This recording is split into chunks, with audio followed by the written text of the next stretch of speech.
Hello বন্ধুরা, আজকে চলে এলাম একটা অসাধারণ সন্ধ্যাকালীন ভিডিও নিয়ে। ভিডিওটা হলো আমার গণেশ ঠাকুর আনার ভিডিও। আমি আজকেই আর এত বৃষ্টিপাত বৃষ্টিপাত বৃষ্টিপাত বাবা আর ভাল লাগছে না। একটু শুকনো হতেই দুপুরবেলা এক সিদ্ধ ভাত খেয়েছিলাম, ভেবেই রেখেছিলাম আজকে সোমবারের জন্য আমি ফেলে রাখবো না, আজকেই আমার গণপতিকে আমার বাপ্পাকে আমার ঘরে আনবো। আমার ছেলেটি তো কলকাতার পোটোপাড়া, মানে একেবারে পোটোপাড়া ছাড়া ঠাকুর আনতে চায় না। তবে এক দুবার আমি বিপদে পড়ে একটু বেহালা থেকে ঠাকুর এনেছি। তবে আমার ছেলে খুব পছন্দ করে কালীঘাটের পোটোপাড়া থেকে ঠাকুর আনতে। প্রচুর ভ্যারাইটি থাকে গো বন্ধুরা। কথা বলতে বলতে তোমাদের এই রাস্তাগুলো দেখাতে দেখাতে তোমাদের সাথে আমিও চললাম ঠাকুর আনতে। কেমন লাগছে আমার ভিডিওগুলো? আমি তো একটা ছোট্ট ফোন দিয়ে ভিডিও করি, আর একেবারেই নিউ কামার, মানে একেবারেই নতুন। সুতরাং কোনো ভুল ত্রুটি হলে একটু ক্ষমা ঘেন্না করে দিও। যাই হোক, বলতে বলতে কিন্তু আমরা অনেকখানি পোটোপাড়ার কাছাকাছি দেখুন চলেই এসছি।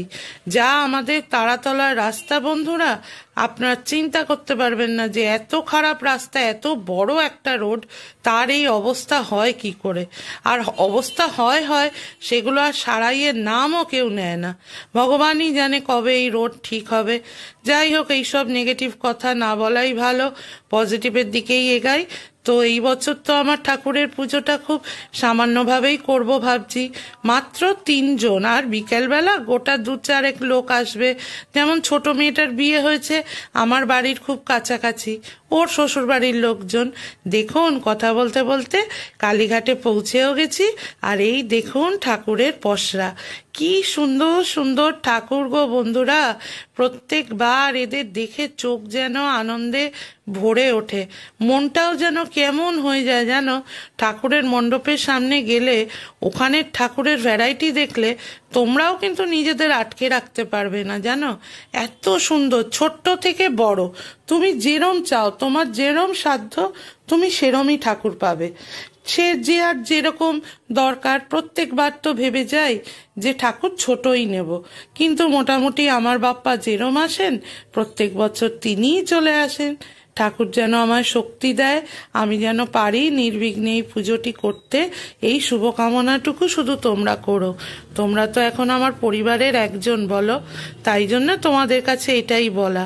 ঠাকুরগুলো কি সুন্দর না, অসাধারণ লাগে।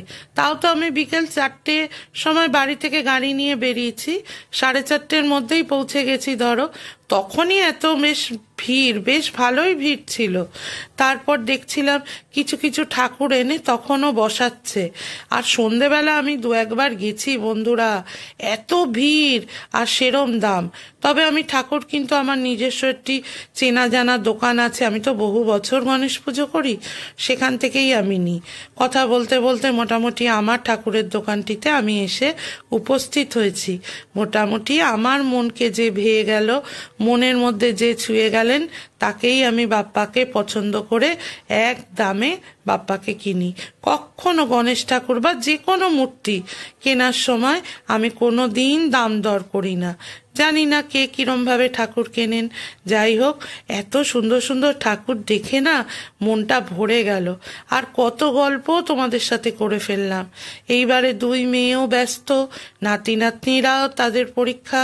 ছেলেকে নিয়ে ছোট্ট করে পুজো করব, যেটুকুই করব ভেবেছি এবছর। আমি তো এর আগে কোনোদিন এইসব করিনি, তোমাদের সঙ্গে শেয়ারও করব। কথা বলতে বলতে একটু হাতও নেড়ে নিলাম, তোমাদেরও দেখিয়ে দিলাম। এরপর আমার ঠাকুরজি আমার কর্তাবাবুর বুকে উঠে গেলেন। এরপর আমরা গিয়ে আবার টুক করে ওই ট্যাক্সিটিতে বসে যাব, বাড়ির দিকে উদ্দেশ্য করে রওনা দিলাম। যা বলো তাই কাজ, বাড়ির দিকে রওনা হলাম।